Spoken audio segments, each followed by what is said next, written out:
FCRA ഭേദഗതി bill അവതരണം മുന്നിൽ കണ്ട പാർലമെന്റ് അംഗങ്ങൾക്ക് വിപ്പ് നൽകി കോൺഗ്രസ്. ഓഗസ്റ്റ് 10, 11, 12 തീയതികളിൽ സഭയിൽ ഹാജരാകണമെന്നാണ് നിർദ്ദേശം. FCRA ഭേദഗതി ബില്ലിന്മേലുള്ള ചർച്ചയ്ക്ക് ഭരണപക്ഷത്തു നിന്നും ആഭ്യന്തരമന്ത്രി അമിത് ഷാ നേതൃത്വം നൽകി.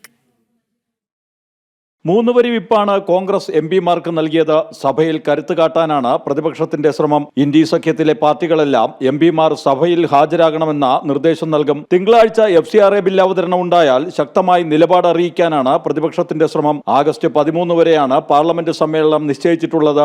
ആഭ്യന്തരമന്ത്രി അമിത് ഷാ സഭയിലെത്തണമെന്നാവശ്യപ്പെട്ട് പ്രതിഷേധമുയർത്തി സഭാ നടപടികൾ തടസ്സപ്പെടുത്തുന്ന സമീപനമാണ് പ്രതിപക്ഷം കഴിഞ്ഞ ദിവസങ്ങളിൽ സ്വീകരിച്ചത്.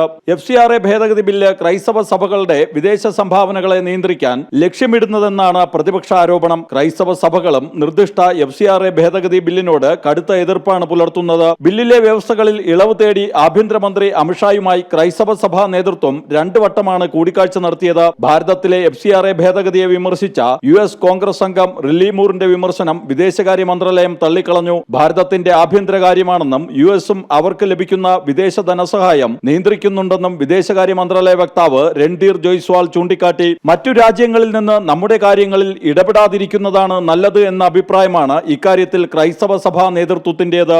ജനം, ഡൽഹി.